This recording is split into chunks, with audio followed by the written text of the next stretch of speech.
जी, hair weaving जो होता है वो पहले ज़माने में सुई धागे से बालों को बांध दिया जाता था। जैसे क्राउन एरिया बाल्ड है तो उसको साइड के बालों को लेके चोटी बांध के उसके साथ सुई धागा बांध के उसको अप्लाई किया जाता था, जो कि काफ़ी पेनफुल था। जॉन सर, अगर हम हेयर पैच या हेयर फिक्सिंग के बारे में बात करते हैं तो किन्हें ये लगाना चाहिए? हेयर पैच जो होता है ये टेम्पररी होता है या एक बार लगा दिया ये परमानेंट होता है? क्योंकि एक बार फिक्स कर देंगे हम तो उसके बाद सिर्फ हमें सर्विस करते जाना है और निकालने की ज़रूरत नहीं है। हम कहीं भी घूमने जा सकते हैं, उसके साथ स्विमिंग पूल में भी जा सकते हैं, हर चीज़ कर सकते हैं उसके साथ। जी, टेम्पररी पैच जो है वो लोग यूज़ कर सकते हैं जिन्हें कभी कभी यूज़ करना है, जैसे कोई फ़ोटो सेशन है या किसी की शादी है, वहाँ पे उनको फ़ोटोज़ वगैरह चाहिए और थोड़ी देर के लिए लगाना है, ये उनके लिए है। जी जी, खुद ही ऑपरेट कर सकते हैं, खुद लगाइए, खुद निकाल सकते हैं, किसी का टेक्नीशियन की ज़रूरत नहीं पड़ेगी उसमें।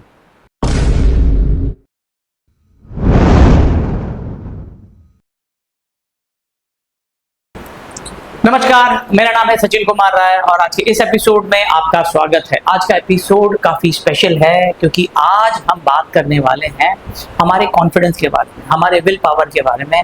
ये कॉन्फिडेंस है, विल पावर जो है वो कहीं ना कहीं हमारे बालों के कारण आता है। पर ऐसा होता है बहुत बार कि हमारे बाल जो है झड़ जाते हैं, बॉल्डनेस आ जाता है, उससे कहीं ना कहीं हमारा जो कॉन्फिडेंस है वो डगमगा जाता है। हम कहीं ना कहीं हीन भावना आती है, इंफीरियरिटी कॉम्प्लेक्स आता है और बाल झड़ने या गिरने की कोई एज या उम्र नहीं बची।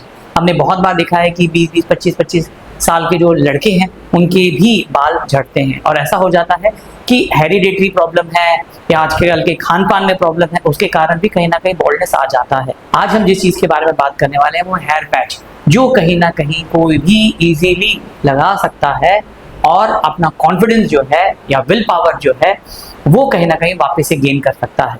इसके लिए आज हमारे पास जो एक्सपर्ट हैं वो है जॉन, मिस्टर जॉन भी हम बोल सकते हैं, जिनका बिग बी नाम से स्टूडियो है। जॉन सर को करीब 25 साल का एक्सपीरियंस है ये फील्ड में। 15,000 से ज़्यादा इनके जो है क्लाइंट इनके साथ में कहीं ना कहीं जुड़े हैं। तो चलिए हम लोग जॉन सर से बात करते हैं हेयर पैच के बारे में। नमस्कार जॉन सर।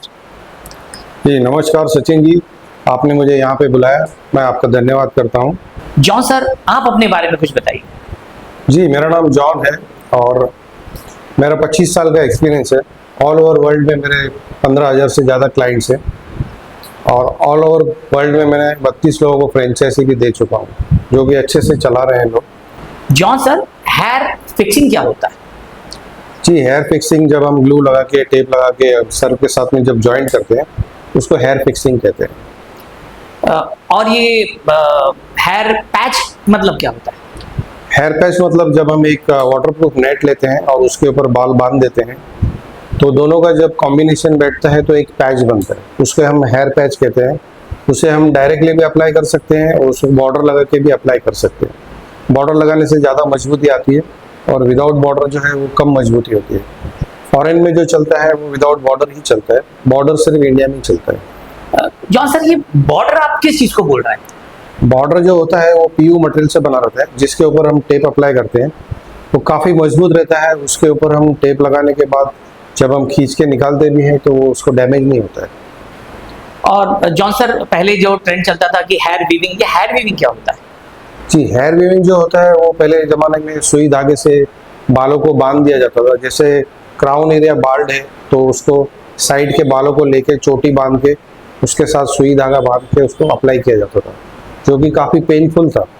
तो आजकल जो है उसका चलन नहीं है, वो बंद हो चुका है। पूरे इंडिया में शायद ही कोई एक आध कारीगर होगा जो करता होगा, तो सक्सेस नहीं है और बंद हो चुका है। अभी मेरी नज़र में अभी कोई भी ऐसा कारीगर नहीं जो करता हो ये काम। बढ़िया। जॉन सर, अगर हम हेयर पैच या हेयर फिक्सिंग के बारे में बात करते हैं तो किन्हें ये लगाना चाहिए? जी, जिन लोगों को हेयर की प्रॉब्लम है और सर्जरी नहीं करा सकते हैं और उन्हें कुछ मेडिकल इशू है, जैसे ब्लड प्रेशर है, शुगर है, डायबिटीज़ है, तो वो लोग हेयर पैच के लिए जा सकते हैं। तो हम ये जो बात कर रहे हैं उन लोगों के बारे में बात कर रहे हैं जिनके बाल नहीं हैं। जी जॉन सर, ये हेयर पैच जो होता है ये टेम्पररी होता है या एक बार लगा दिया ये परमानेंट होता है? जी, हेयर पैच जो होते हैं टेम्पररी भी होता है और परमानेंट भी होता है। जैसा टेम्पररी में हम लोग क्लिप्स यूज़ करते हैं और कैप यूज़ करते हैं, जो कि डेली रिमूवेबल है। उसके अलावा जो परमानेंट होता है उसमें हम ग्लू और टेप यूज़ करते हैं, तो वो परमानेंट हो जाता है।